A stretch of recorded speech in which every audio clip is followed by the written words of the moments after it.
Unión Radio.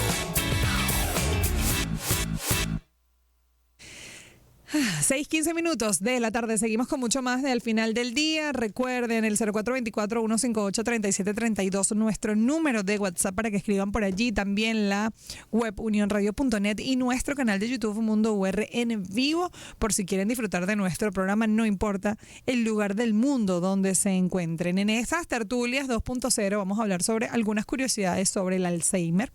Es un trastorno cerebral que afecta la memoria y las habilidades de pensamiento.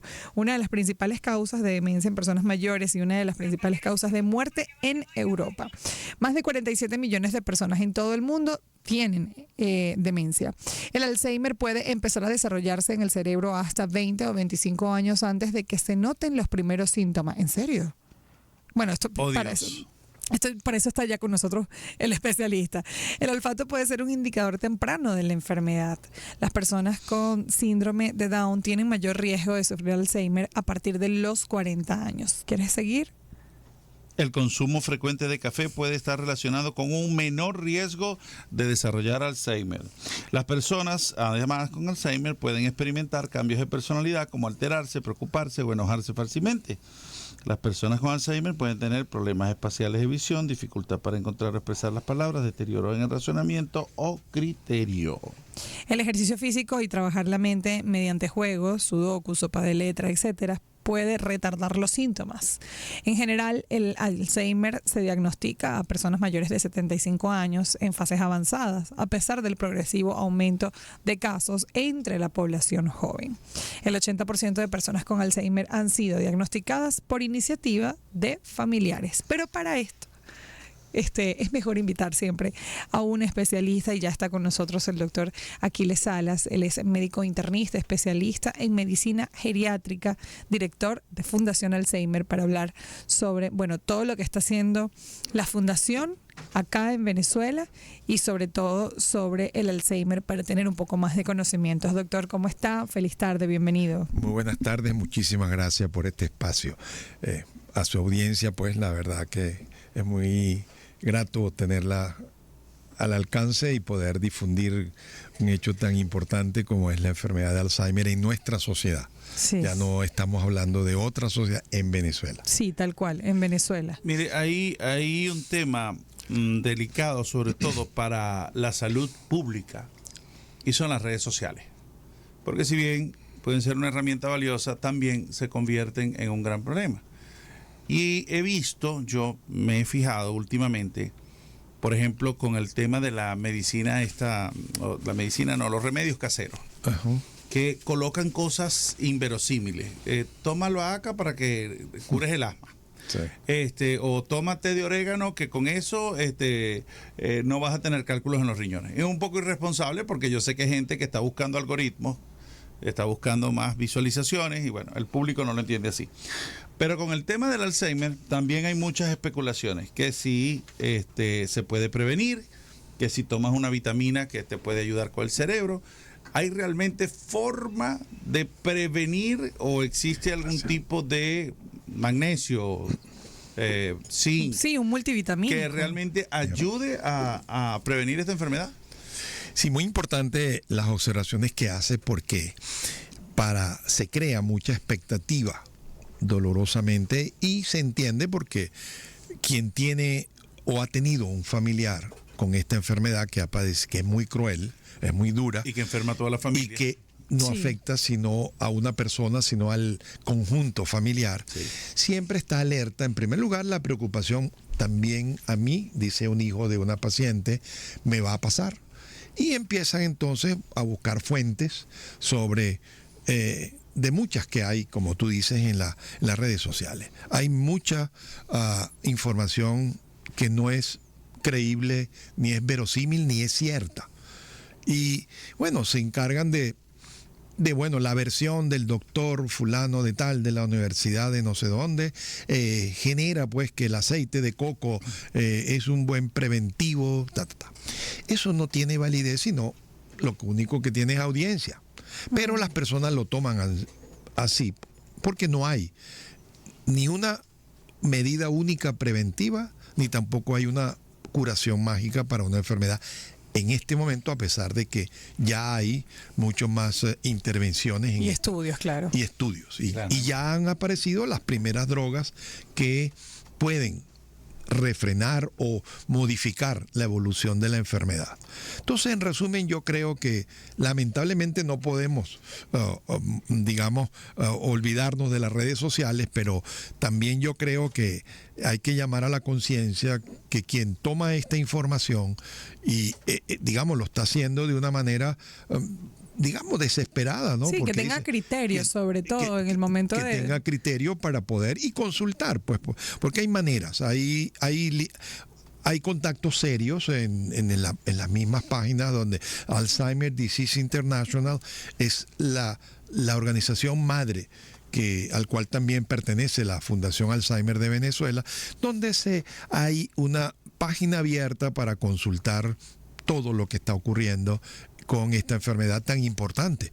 Y le decía al principio porque no es importante en otros países, es en todos los países del mundo en este momento, porque esto está vinculado al envejecimiento de la población.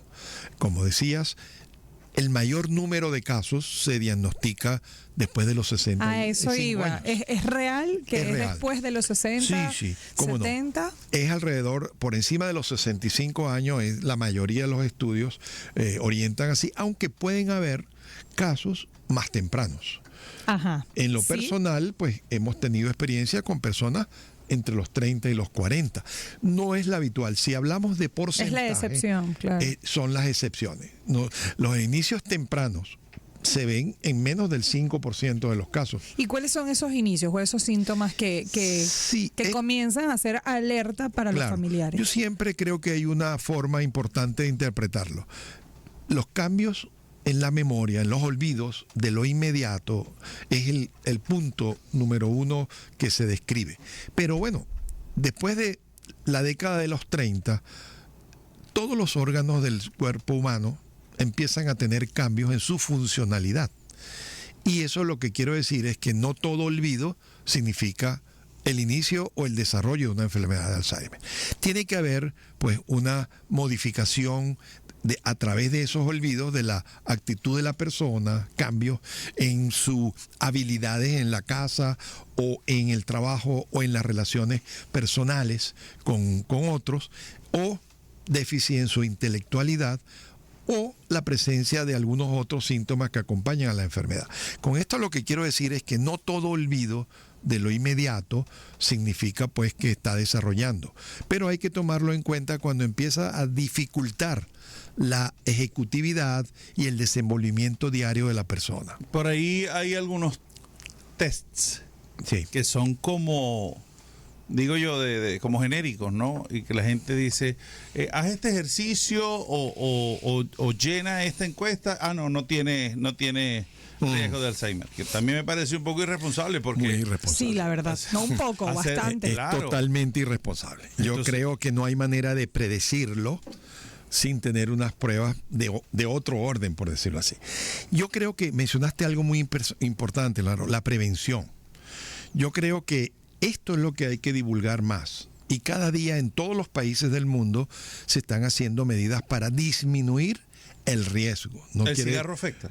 El cigarrillo se ha encontrado cierta asociación a favor de que lo pueden, pero no es un hecho aislado. En los factores de prevención... Es multifactorial, claro. Es multifactorial porque esta enfermedad es multifactorial. Es una interacción entre diferentes factores llamados ambientales. ¿Cuáles serían como los principales, Mira, así por conocer? ¿Qué me pasa? influye a mí para...? Esto es una interacción genética con ambiente y factores. Esto es lo que se llama pues la acción de la epigenética, que es todo aquello que puede influir en el mal funcionar o en el bien funcionar de nuestra carga genética. Eso es muy interesante porque es la intervención, hay diferentes. Recientemente se publicó un estudio multicéntrico en una revista muy relevante, identificó 12 factores importantes que influyen en el tiempo. Debemos recordar que todo lo que ayuda para el corazón también es útil en la prevención del cerebro. Estamos saciados de oír, el sobrepeso, la ausencia de ejercicio físico, la hipertensión arterial, la diabetes, la presencia pues de colesterol, etcétera, son factores que definitivamente también son factores de riesgo para el cerebro, para que pueda desarrollarse una forma de demencia, y la más común es la enfermedad de Alzheimer. Pero hay otros adicionales que son muy importantes promover, como son la modificación de lo que llamamos el ejercitarse permanentemente. Y esto no hay que comenzarlo a los 65 o a los 70. Otro factor importante, la educación que uno recibe o la oportunidad de educarse, sobre todo en esa parte de juventud hasta la adultez joven. Se ha encontrado que son más frecuentes las demencias en personas con mayor, digamos, compromiso de su educación. O sea, el menor número de años cursados es un factor predisponente. ¿Qué tal? Fíjense ustedes, hay otros factores importantes, la ceguera y la sordera se han identificado como factores importantes. Otros factores, los estados emocionales. Recordemos que el hecho de que sea mayor la presencia de esta enfermedad en personas por encima de los 65 es porque en su mayoría están en retiro ya de sus actividades de trabajo en jubilación. En jubilación. Uh-huh. Bueno, mira, cambia la vida cuando tú te jubilas. Entonces y eso hay se que afecta, luchar. que la gente... Como inactivo. La inactividad tanto física como intelectual son El factores, no sentirte útil, tal vez. Bueno, eso crea más hacia el otro elemento, la parte emocional y afectiva, que en esta edad, pues la tendencia a la depresión por factores externos o factores propios también es un factor de riesgo. Fíjense que hay un espectro muy amplio de factores de riesgo, y eso están los otros factores que son los que no se pueden modificar. Todo lo que hemos hablado es modificable, pero hay cosas que no son modificables, como son la edad, sí, la genética y el sexo. Es más frecuente en la mujer. Esto ha sido motivo cada día un poco más de discusión, porque, oye, ¿por qué la mujer? Algunos decían, bueno, la mujer vive más que el hombre. Es verdad, y entonces alcanza edades más extremas. Pero actualmente se está estudiando mucho la desigualdad hombre-mujer o mujer-hombre en cuanto a oportunidades de trabajo, a educación, como hemos hablado. Es obvio que ha cambiado la tendencia, pero no quiere decir que no siga pasando. Pero no siga pasando. La desigualdad y digamos, sabemos que cuando hay una oportunidad de trabajo o de remuneración, hay diferencias. Sí, todavía. ¿Verdad? Todavía. Mire, hay varias preguntas pendientes, ¿no? Y yo dejo esta que creo que es muy importante, porque en el momento del diagnóstico viene una desesperanza terrible y vienen muchas preguntas. Preocupación. Y claro. viene, sí, como un abismo, ¿no? Como una condena. Entonces, vamos a hacer una pausa, pero al regreso yo quiero que usted me explique cuál es la expectativa de vida, cuál es la expectativa, si hay expectativa para detener, para relentar de alguna manera el desarrollo de los síntomas, porque esta enfermedad, los síntomas es lo que realmente deterioran al paciente en su calidad de vida. Sí, señor. 629. Ya venimos, el doctor Aquiles Salas, médico internista y geriatra, ¿es correcto? Sí. Sí, es geriatra, me digo que sí. Vámonos.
Radio 90.3 FM y 1090M. Recuerden, en unionradio.net, nuestra web, y Mundo UR en vivo, nuestro canal de YouTube. Estamos conversando con el doctor Aquiles Salas, médico internista, especialista en medicina geriátrica y director de la Fundación Alzheimer. Estamos hablando, bueno, de la enfermedad y de lo rudo que es. Creo que tú dejaste algo al aire. Porque, bueno, evidentemente, y sucede con muchas enfermedades o con muchas patologías, que mientras la ciencia avanza, ya no son una condena, ¿no? Y el Alzheimer sucede que, bueno, que recibir la noticia es algo devastador, ¿no? Y ya es una condena. ¿Cuánto podemos hablar que una persona con Alzheimer puede mantener su capacidad cognitiva o puede de alguna manera mantener su calidad de vida? Sí. Esto ha avanzado, ha cambiado. Sí, es muy importante de verdad esta parte del significado de la enfermedad. Sin duda es una noticia dura, devastadora, y bueno, también es importante decir que de alguna manera los paradigmas han cambiado, y sobre todo porque el énfasis debe hacerse en diagnósticos tempranos, porque ¿qué es lo que ocurre? Que cada vez, afortunadamente, en una proporción más baja, que la mayoría de las personas ocultan por estigma o por temores la consulta. Ya la persona o el familiar lo nota y retarda al máximo. Ya en esos momentos la posibilidad de modificar el curso es más bajo que cuando hay un diagnóstico temprano, de estadios tempranos. Eso, digamos, es verdad lo que decían en algunos de los previos. Esta es una enfermedad que empieza a desarrollarse mucho antes de que aparezcan los síntomas. Es variable. Y eso ha ayudado, y por eso se divulga cada vez más la prevención, controlar esos factores de riesgo que hablamos. Es un gran paso para retardar la aparición y o para que esto no aparezca, que esa interacción, como hablamos, de factores de riesgo y genética no jueguen un papel.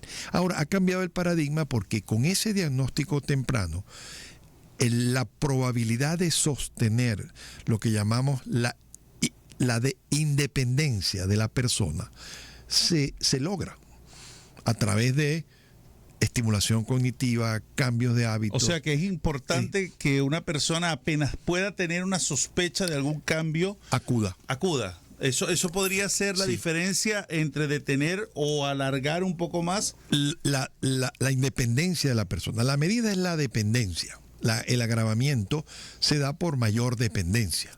Entonces sí, hay modificadores de tipo a través de la estimulación cognitiva, de cambios de hábitos, etcétera. Pero bueno, ya el paradigma ha cambiado porque la medicación y la búsqueda de medicamentos está empezando a dar frutos. Oh, qué bueno. Ya desde el año 2022, el año 2023 y comienzos del 24, han aparecido ya algunos fármacos que son modificadores reales de la evolución de la enfermedad. Pero sí y solo sí el diagnóstico es temprano. Es ahí la importancia de promover cada vez más que acudan tempranamente. Claro, este paradigma está cambiando, pero también nosotros debemos mencionar que no es todavía la gota que necesitamos definitiva, pero se estima que pronto ya, digamos, van a ir apareciendo más medicamentos que controlen la enfermedad de una manera. Pero sí sigue siendo la premisa que tiene que ser tempranamente. O sea, podemos hablar del Alzheimer, la detención temprana. Es un factor de cambio en la evolución. Importante. Pero importante. Sobre todo en la dependencia. A corto, mediano plazo estamos hablando de que puede convertirse en una patología como la hipertensión, que la puedes mantener. Se pudiera pensar de esta manera, como una enfermedad crónica. Lo que pasa es que hasta este momento hay que considerar que es una enfermedad progresiva. Sí. Ese es el tema. Esa es la situación que deteriora progresivamente. La persona va perdiendo facultades, se va haciendo más dependiente. ¿Cuánto es ese tiempo? Mira, es variable. Sí, pero ¿qué ha tenido usted? Mira, como lo más normal. Diga, mira, yo tuve una persona que fueron 15 años. Exacto. Yo he tenido personas que han tenido 20 años con el padecimiento. Correcto. ¿Qué es lo que pasa? Que allí entran los otros factores, que es que vemos mucho personas que son y han tenido una vida sana. Claro. No han tenido enfermedades intercurrentes que agravan su situación y bueno, se agravó de la enfermedad del corazón y se murió del corazón y no tuvo todo el proceso. Pero hay otros que han tenido larga vida. Mira, es variable. Algunas estadísticas hablan de una sobrevida de una vez del diagnóstico al fallecimiento entre 7 y 8 años. Pero son estadísticas. Sí. Realmente hay Como personas. Sí, como puede pasar que conocí a una señora que en 2 años falleció. y Se deterioró y el deterioro era Sí, importante cada vez, o sea, cada mes que la veía era Sí. mucho más grave y a los 2 años falleció. ¿Qué, No. qué pasa en el cerebro con el Alzheimer? ¿Cuál es el daño que ocasiona? Sí, este es un daño muy asociado, el término sería muy molecular. Ok. Es un deterioro de la neurona que viene precedida de un proceso inflamatorio, donde hay una serie de fenómenos que causan inflamación y empiezan factores a liberarse negativos que van destruyendo y agregando otras sustancias que deteriora la anatomía microscópica del cerebro, la modifica. Eso es lo que se ha ido avanzando es en el disparador inicial, que ha sido la gran dificultad para encontrar el remedio, pero ya estos nuevos medicamentos están dirigidos a bloquear ese inicio del tratamiento o que no haya tomado todo el cuerpo. Por eso la necesidad del diagnóstico temprano. Y por eso ha sido las noticias que se han divulgado desde hace mucho tiempo, la búsqueda de una vacuna. Claro, una vacuna que ya no es para un virus, sino que es para detener a través de anticuerpos la formación de factores dañinos para el cerebro. Sí, se habla de vacunas contra la diabetes también, contra la Exacto. hipertensión. Que eso es la búsqueda porque realmente esa es la verdadera prevención. Comparemos pues el sarampión, que tú te vacunaste y es bastante difícil que te dé, pero ya esto visto Sí. desde el punto de vista inmunológico de una detención del factor inflamatorio que viene por ese fenómeno inmunológico a través de una vacuna. Y hay Bueno, un tema- estos remedios, perdona, Sí, sí, no, están pues, dirigidos en ese orden, esto que han aprobado en los últimos 2 años y los que vendrán. Ojalá que lleguen, de verdad. Ojalá. Sí, lo mire, de- y hay un tema importante ahí a nivel de economía y salud pública.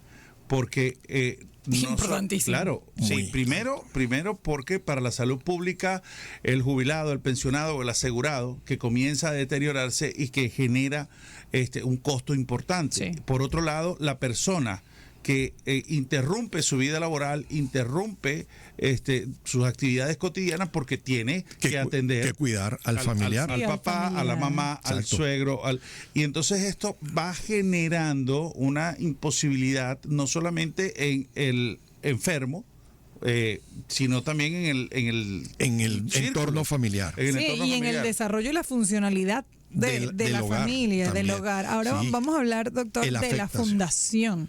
Sí, bueno, la Fundación Alzheimer de Venezuela, como todas las asociaciones alrededor del mundo, están dirigidas a el cuidado del enfermo y de sus familiares, de los cuidadores, pero también para promover el conocimiento de la enfermedad en la sociedad, en los medios científicos, en los medios que atienden a esta persona. La Fundación Alzheimer tiene creo que cumple este año 34 años. Yo he estado ya desde el comienzo, he sido parte junto De la con otros. fundación. Y bueno, se ha logrado a nivel nacional también sembrar algunos capítulos que se dedican al cuidado y a promover, digamos, la salud desde el punto de vista cognitivo, pero siempre el foco debe estar y va dirigido A la prevención. al cuidar al cuidador, a Sí. educarlo, a dar, digamos, noticia, educar a través Herramienta, de porque nadie está Y preparado el, para eso. y No, el apoyo, no, y el simplemente apoyo. ese Sí, apoyo, porque sí. Sin embargo, la realidad es que esta enfermedad crece de una manera tan brutal que no hay abasto para atender familiares y cuidadores para la magnitud de enfermos que hay. Esto a nivel mundial y el crecimiento es exponencial. En este momento, alrededor de 40 y tantos millones de personas en el mundo. Y van a irse multiplicando y se estima que para el 2050 se acerca a los 70 u 80 millones. Oye, esto es serio. Es alarmante, claro. Y en Venezuela también. Yo formo parte de un grupo investigador internacional para países como Venezuela y en China y en India y otros países de Asia. Y bueno, esto es valedero para los países, es democrático en el orden de que en todos los países del mundo, pero también no es democrático porque en nuestros países crece a mayor velocidad esta enfermedad. ¿Por qué? Bueno, Exacto. yo creo que ya hay una serie de los factores que hablamos de no tener políticas de salud. Yo lo comparo con que en el Reino Unido, un país desarrollado, desde hace ya más de 10 años, tienen una campaña que fue más o menos como lo que yo mencioné: lo que es bueno para el corazón es bueno para tu cerebro. ¿Qué significa esto? Cuídate las arterias, cuídate de la diabetes, cuídate de la hipertensión, Y con de la eso te estás obesidad. cuidando del Y con eso Alzheimer. también está, y eso ha dado resultados. O países, digamos, como Corea del Sur, que lo podemos ubicar en ese límite entre desarrollados y no desarrollados, que han hecho modelaje de educación masiva, digamos, educando a su población. Sí. Igual que en otros países desarrollados, y han mejorado, han disminuido esa curva ascendente de casos. Son medidas modificando factores de riesgo, como se ha logrado contener. Nosotros en nuestros países, la alimentación, Sí, exacto, que no son estos factores El de medio riesgo como ambiente. la genética ni nada, No. sino los modificables. los modificables, Que lo podemos tomar en cuenta que son todos cómo, los seres cómo humanos. te alimentas, Claro. qué aire respiras, qué interacción de ¿Cómo te educas? ¿Qué lees? cómo te educa. Además de eso, qué previsión tiene de seguridad social el anciano para disfrutar un teatro o irse a un restaurante, etcétera. No, porque no tiene soporte económico. Claro. Entonces, todo eso influye en nuestros países para por eso el que sea un crecimiento factor de casos. de mayor número de casos de demencia, y particularmente porque son varios tipos, no es solamente el Alzheimer, pero el más conocido. Claro.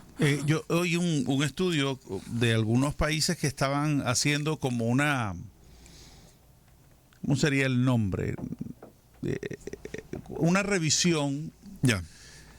porque entendían que había una cantidad de gente de la tercera edad útil, activa, con todo el conocimiento y la experiencia del mundo. No sé si fue en Filipinas, fue un país de Asia. Sí, cómo no. Y ellos decían, pero ya va, espérate, porque una persona de 65 años, de 60 años, de 70 años, si está en toda su condición, no puede seguir siendo útil con la Mucho. experiencia. Y comenzaron como un plan de retorno Exacto. a las actividades de estas personas que ya estaban jubilados, y la experiencia ha sido exitosísima. Muy, muy utilizado en varios países, pero por eso contrasta con nuestras vivencias. Sí, total. Mira, ya si no estás jubilado, te jubilan por alguna razón, para Sí. sacarte del camino. Sí, y que hay un Eso tema de no actitud. puede ser. Que hay un tema de actitud también. debe mucha, ser. mucha gente está condenada y dice, "Oye, yo estoy viejo, tengo 65 años. Eso. En Ya- otros ya países yo no del estoy mundo- para eso. Pero Sí. y en otros Lo países que del mundo, llamamos- a los 65 años No. están Están, casando. y están comenzando el Estamos- éxito. es lo que llamamos que hay que evitar la normalización de la vejez. Sí. O sea, eso es ya, yo lo acepto, no, ya yo tengo 60, mira, ¿qué es esto? No. Tú tienes por delante N número de años, tienes una formación, tienes la oportunidad que te la ofrecen de tal forma, y te reenganchas, te reincorporas a la productividad, que es un factor de estimulación cognitiva, Sí. no solo en lo emocional, sino también en la parte orgánica. Yo no recuerdo dónde fue que hicieron fue un plan social y fue exitosísimo porque yo lo leí completo el trabajo, era interesantísimo porque decía que habían traído gente de 75 años. Ajá. Y habían resuelto una cantidad de problemas a nivel gerencial, operativo, de planificación. Y fíjate Claro, tú que ahorita sí. todo el experiencia. mundo se solicita X, tal profesional recién graduado o Exacto. que no pase de los 35. No, claro. Con ya de experiencia. inmediato te están segmentando y te están eliminando. Recién graduado con experiencia, Con pero ¿con qué experiencia. experiencia si me acabo de graduar? Pero mayores de Fíjese 35 que no. En los países que tienen seguridad social adecuada, para la persona de esta etapa de la vida que ya ha trabajado, está jubilado, pero tiene varias opciones. Sí. Entre ellos la reeducación. ¿En cuántos países no hay, que aquí existió una, lamentablemente tuvo que cerrar, una universidad de la tercera edad? Claro, claro. Mire, yo le voy a decir algo. Cuando yo regresé de Boston, en el año 92, la primera entrevista que me hizo a mí alguien era una señora que estudiaba periodismo en la Universidad de la Tercera Edad, que quedaba, creo que en San maravilla. Bernardino. Eso no se me olvida. Y lo sacó y lo publicaron, y ella me llevó el periódico, y de verdad que fue bien gratificante. Y así hay muchas personas que se incorporaron a la educación En la tercera edad. en la tercera edad. Eso es de verdad lo que tenemos que promover y sentirnos con ilusiones. porque Nunca el- es tarde, señor. Tú en otros países, un militar con 72 años y el tipo activo, el coronel, el general, aquí a los 45 lo jubilan después que le han pagado estudios, cursos. Sí, sí, tiene que cambiar esos Un muchacho de paradigmas. 45 años, ¿cómo lo va a jubilar? Por eso estamos viendo también mucha gente de la tercera edad que se jubiló de sus carreras, pero comenzaron con los Y emprendieron. emprendimientos. Sí. Entonces, yo hago Claro. tortas, yo me muevo por Claro. acá, claro, porque es una forma de Sentirse mantenerte activo y ser sentirse productivo. útil, claramente. Y productivo. No, y, porque- y tortas en el más deportivo, porque Sí. de repente ves profesionales, a ver, con carreras como arquitectura o ingeniería, o que se retiran de una empresa y montan su empresa de asesoría. Claro. Y comienzan a hacer competencia donde lo No, no. jubilaron. Yo Ajá. creo que, por eso, yo creo que estas son ideas que deben que fluir. Sí. Yo creo que es un país, nosotros, no, Venezuela es un país joven, no. Ya la edad promedio en Venezuela no es de jóvenes, Ujú, ¿ok? ujú. Ya el crecimiento, ya antes era una pirámide, no, ya el pico de esa pirámide ya se expandió. Sí. Y es ya una otra forma el que tiene la pirámide de sobrevida. Bueno, que la juventud también cambió. Ahora claro. uno es joven hasta los 65. Y, y bueno, por supuesto que ese crecimiento, esa presencia pues de personas de mayor edad, viene siendo, lo es y va a seguir siendo. Con espíritu, si la OMS dijo que era hasta los 65. Sí, sí. Así, no lo dije yo. Gracias al doctor Aquiles Saladón. Gracias. ¿Usted está activo en las redes? Mira, no realmente. No tengo redes sociales. Por eso es me encanta por eso. Es que Una gente centrada, Una gente no se centrada, una gente que desvía. no anda cayendo en locura. Gracias por acompañarnos. Doctor Aquiles Sala. A ustedes muchas Gracias, gracias por la invitación, de verdad. Vamos que al es muy corte. grata la conversación. Y ya venimos. Gracias, doctor. Bueno.